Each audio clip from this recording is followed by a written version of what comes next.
10 นาทีครับผมโอ้ยเหี้ยเดินตกยังสเตบิไลซ์ได้อย่างดีสุดยอดจริงๆต้องกลับไปพักผ่อนแล้วนะไปไหนกันนะคะไปลอยฉันจะพาเธอลอยห้ามดูดบุหรี่ในนี้แต่ดูดอย่างอื่นได้ดูดอะไรได้หันหลังก็ไม่ได้นะแพทอะไรอยู่ริงสวัสดีค่ะต่อเลยก่อนจะอาบน้ำเสร็จก็น่าจะ6 โมงเช้าแล้วใครก็อาบกันนี้คนเดียวอ่ะไม่อาบทำไมคะพูดซะกูฝันร้ายเลยริงนี่ค่ะแค่คุณเอากระดาษเสียบไว้คุณก็จะมีไฟใช้ตลอด24 ชั่วโมงและแอร์เย็นฉ่ำรอคุณอยู่เอาละค่ะสวัสดีวันใหม่ตอนนี้นะคะเราเริ่มต้นวันที่13:12 นาทีแอบดูเพื่อนแต่งหน้า มีคนมาค่ะแทนแดนเฮ้ยชมแบบพาไปชมการตักผ้าดีกว่าที่นี่จะมีวัฒนธรรมการดูดาวเราจะเห็นว่าที่นี่คือโรงแรมนะแต่ว่าการตากผ้านี่เหมือนอยู่อพาร์ตเมนต์อย่างนั้นเลยสถาปัตยกรรมที่นี่เป็นยังไงคะเหมือนเด็กป .4 เล่นเดอะซิม คือแบบมีเงินแล้วแปะไปเรื่อยๆก็ตั้งข้างหน้าไว้ก่อนอยากแปะข้างหลังไงก็แปะเนาะถ้ามองมาเนี่ยคุณจะหาห้องไม่เจอแน่นอนหลงก็สำหรับการใช้ชีวิตในปอยเป็ดนะคะสิ่งที่ขาดไม่ได้เลยคือแมสกูจะบอกว่าหายใจเข้าออกเป็นฝุ่นเหรอ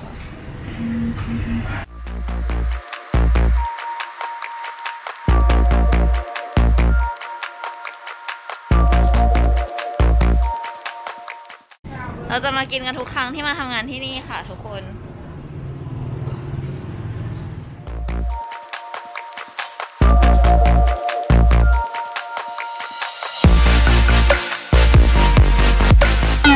รถไฟหน่อย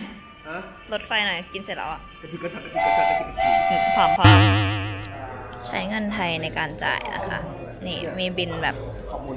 ไทยเลยเราจะไป explore ตรงที่เรายังไม่เคยเดินไปถึงกันนะคะในรอบแบบ 5-6 เดือนคือเพิ่งเคยเดินมาถึงตรงนี้นะ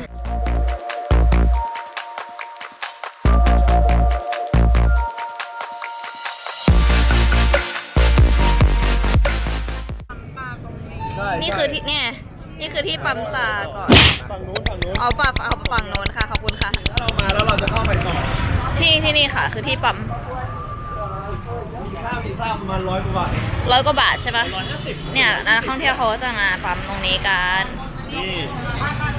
ทุกคนเป็นรี่มากครับเป็นรี่จริงแบบไปไหนคะบ้าบอไปไหนอะไปไหนไม่ไปเมื่อวานไปลงเกลือกับวินเว้ยอีนี่ก็ซื้อที่หนีผมอยู่วินนั่นก็แบบพี่เอาแว่นไหนแป๊บนึงพี่โทรศัพท์ก็มีนะเย็ดแม่เพิ่งตบมาเมื่อกี้เลยเหมือนตบคนจีนมากูว่าก็คือมีเหล้าขายทุกที่อ่ะนะเบียร์ขวดแล้วเท่าไหร่นะคะกระป๋อง20บุหรี่กล่องแล้วเท่าไหร่35 บาทโอ้ยเขาบีบแรงโอ้ my god พอมาเราก็ได้รู้ว่า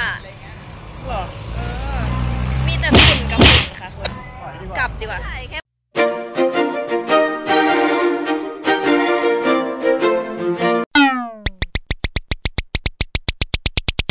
เมืองแบบฟิวชั่นสไตล์มีทุกอย่างอ่ะบอกเลยนะมีทุกอย่างไม่มีอะไรที่ไม่มีแต่มีทุกอย่างไม่ได้แปลว่าดีนะเว้ยจะมั่วซั่วมากจะให้ดูลิฟท์ที่นี่นะคะเป็นปุ่มกดลงแต่เป็นลิฟต์ขึ้นลืมมาสซาจที่ประจำของเราครับผมนวดหน่อยค่ะ3 คนนวดตัวค่ะเบียร์ไทม์ว้าวถอยทราเวลและคุณพาวรรณภาวันนี้เราจะพาไปถอยกันเขาจะพาเราไปถอยใช่ค่ะวันนี้คุณพาจะพาไปไหนครับ ไปร้านป้าในตำนานที่มีเขาเรียกว่าทุกอย่างให้เลือกสรรทุกอย่างจริงๆค่ะให้เลือกสรรและเครื่องดื่ม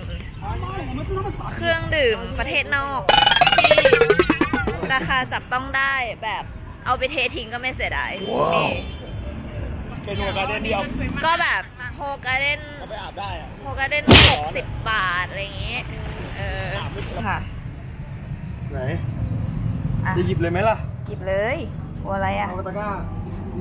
เนี่ยเอาไปถมที่ป่ะคะโซจูป่ะล่ะเดี๋ยวโซจูมาทุกรถเลยค่ะกูว่าตายหาก่อนเราขอปิดค่ำคืนนี้นะคะเดี๋ยวจะไปทำงานและปาร์ตี้กันนี่คือเบียร์ที่เราหยิบมั่วมาจากร้านป้าเชี่ยดีว่ะ